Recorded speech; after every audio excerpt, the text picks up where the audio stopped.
Atenção! Vai começar agora uma teleaula de ensaios de materiais do curso profissionalizante. Este módulo tem um total de 25 aulas. Hoje você vai assistir a teleaula número 16. Bons estudos!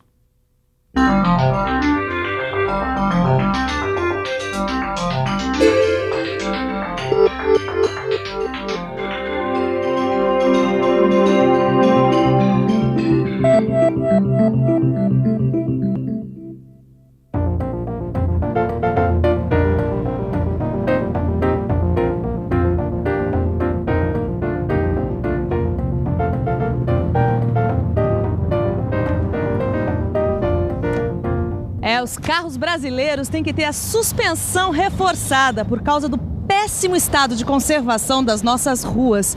Imagina se a gente tivesse que contar nos dedos quantos impactos as peças de um carro como este aqui têm que resistir para trafegar numa rua assim. Ensaio de impacto é exatamente este o tema desta teleaula.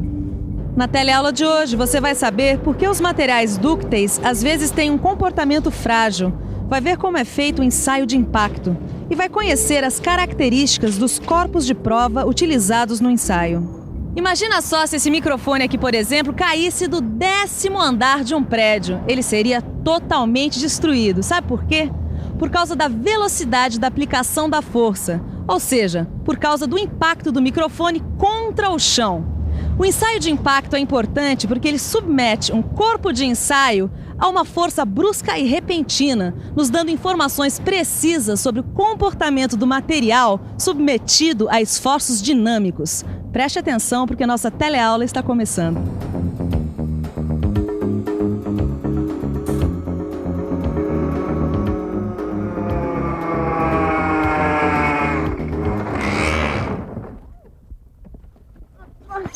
Tudo bom, Neuza?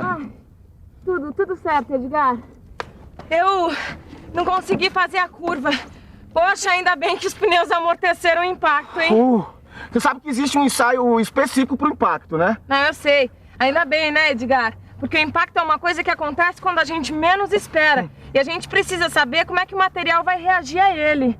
Edgar, você sabe me dizer quais são as peças do nosso kart que passaram pelo ensaio de impacto? Bom, ensaio de impacto? Bom, acho que as peças que estão sujeitas a esforços dinâmicos passaram por este ensaio. Bom, nesse caso, o meu capacete aqui com certeza passou pelo ensaio de impacto. Com certeza, viu, Neuza? Mas antes de a gente começar a aprender alguma coisa sobre ensaio de impacto, a gente precisa falar sobre fratura frágil. As fraturas produzidas por impacto podem ser frágeis ou dúcteis. As fraturas frágeis têm aspecto cristalino e as fraturas dúcteis têm aparência fibrosa. Olha aqui, Caio. Um material frágil como esse se rompe de forma brusca, sem nenhuma deformação plástica. Ele não pode, então, ser usado em aplicações que tenham esforço brusco, né, senhor? Não pode mesmo. Para ser usado em eixos de máquinas ou bielas, o material tem que absorver a energia e dissipá-la para que a ruptura não aconteça. Ou seja, o material tem que ter tenacidade. Tenacidade? Vamos dar uma olhadinha no dicionário. Tenacidade, propriedade do metal de resistir à ruptura, apresentando deformação permanente. Bom, se eu não estou enganado, a tenacidade está relacionada com a fase plástica do ensaio de tração. E é por isso que as ligas metálicas dúcteis são usadas para a fabricação de eixos, por exemplo. Isso mesmo, Caio. Só que, dependendo da aplicação, um material dúctil pode se romper de forma frágil. E foi durante a Segunda Grande Guerra que esta característica do material ficou mais evidente, porque as armas foram usadas em condições muito difíceis. Daí para frente, os cientistas começaram a pesquisar os fatores que influenciavam o comportamento frágil dos materiais dúcteis. Para um material dúctil se romper sem deformação plástica, quer dizer, de forma frágil, ele precisa de algumas condições especiais, né? Que condições serão essas? Vamos pensar um pouco? Vamos pensar um pouco. Deixa eu ver. Para um material dúctil ter um comportamento frágil, a velocidade de aplicação da carga tem que ser alta. O material tem que ter uma trinca ou um entalhe. Ou a temperatura de uso do material tem que ser muito baixa. Alguns metais são afetados pela sensibilidade à velocidade, outros pela sensibilidade ao entalhe. Isso quer dizer que a existência de uma trinca altera o comportamento do material. Outra coisa que você precisa saber é que a energia absorvida por um corpo de prova varia muito por causa da temperatura do ensaio.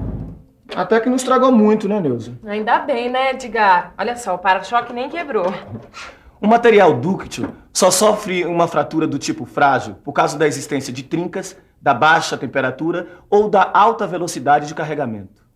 E o ensaio de impacto, onde entra nessa história, Edgar? Ele é um dos ensaios que nos permite estudar os efeitos das cargas dinâmicas. Dá também para medir a tendência de um material de se comportar de maneira frágil.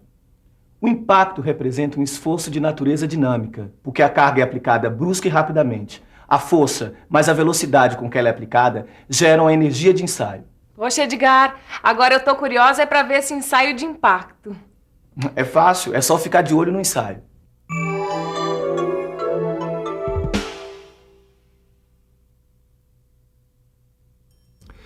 No ensaio de impacto, um esforço de choque de valor conhecido é aplicado sobre uma amostra do material para que seja medida a quantidade de energia. O método mais usado para ensaiar metais é o golpe desferido por um peso em oscilação.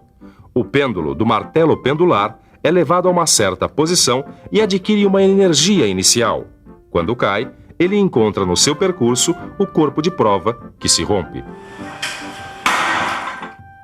A trajetória do pêndulo continua até certa altura, que corresponde à posição final.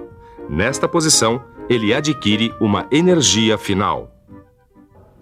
Bom, como você já percebeu, o ensaio de impacto requer alguns cuidados especiais. Por causa do movimento brusco do pêndulo, é muito importante não se deixar ninguém aproximar da máquina durante o ensaio.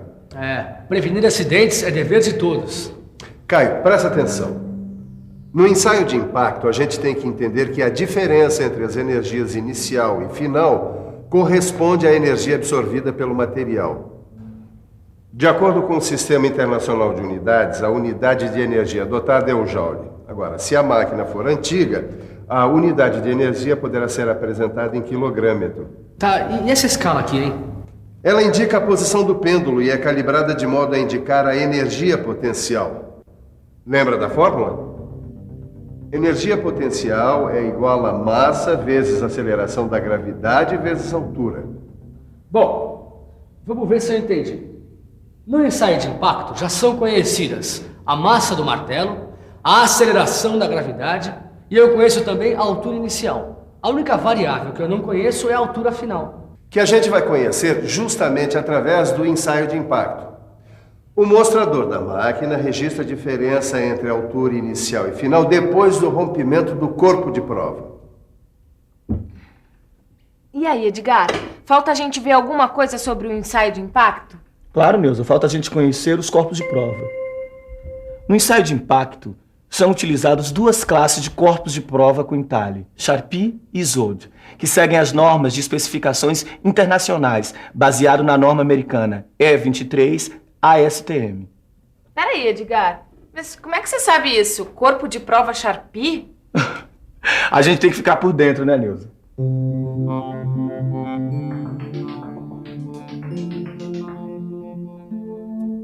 Os corpos de prova Charpy estão divididos em 3 subtipos, A, B e C, de acordo com a forma de entalhe. As diferentes formas de entalhe são necessárias para assegurar que sempre aconteça a ruptura do corpo de prova, mesmo dos materiais mais dúcteis. Mas por que tantos corpos de prova diferentes, hein, Silvão? Ô Caio, porque se a queda do martelo não provocar a ruptura de um corpo de prova como este, então o ensaio terá que ser repetido com outro tipo de corpo de prova, que é o tipo C. Ele apresenta uma área de maior entalhe, ou seja, ele tem um entalhe mais severo. E o corpo de prova Isod? O corpo de prova Isod tem a mesma forma de entalhe do Charpy tipo A, mas o entalhe não está centralizado no corpo. Ele tem um comprimento maior porque fica engastado na máquina, ao contrário do Charpy, que fica só apoiado. Se os corpos de prova forem de ferro fundido e de ferro fundido sob pressão, eles não terão entalhe. Quer dizer que o ensaio Charpy e o ISOD são praticamente iguais? A única diferença é que no ensaio Charpy, o golpe é desferido na face oposta ao entalhe. E no ensaio ISOD, o golpe é desferido no mesmo lado do entalhe. O ensaio de impacto não fornece um valor quantitativo da tenacidade do metal, porque as dimensões do corpo de prova, a forma e o tamanho do entalhe usado determinam um estado de tensão que não é distribuído de modo uniforme pelo ensaio. Bom, para a gente chegar a conclusões confiáveis a respeito do material ensaiado, é recomendável fazer o ensaio em pelo menos 3 corpos de prova. Pois bem, agora você separa 3 corpos de prova enquanto eu preparo a máquina. A gente vai fazer um outro ensaio de impacto, mas você não sai daí não, porque agora é hora da revisão. E atenção, se liga aí que é hora da revisão. Na teleaula de hoje, você viu que o impacto pode causar uma fratura frágil ou dúctil. Viu quais são os fatores que influenciam o comportamento frágil dos materiais dúcteis. Viu como é feito o ensaio de impacto. E, finalmente, conheceu alguns corpos de prova utilizados neste ensaio. Bom, hoje a gente aprendeu bastante coisa sobre o ensaio de impacto, mas por enquanto é bom você saber que se a temperatura do local do ensaio variar, podem ocorrer sensíveis alterações no comportamento do material. Mas este é um assunto para a próxima teleaula. Por enquanto, faça frio ou faça calor, dê uma boa olhada no seu livro de estudos e faça os exercícios. Até a próxima teleaula e tchau!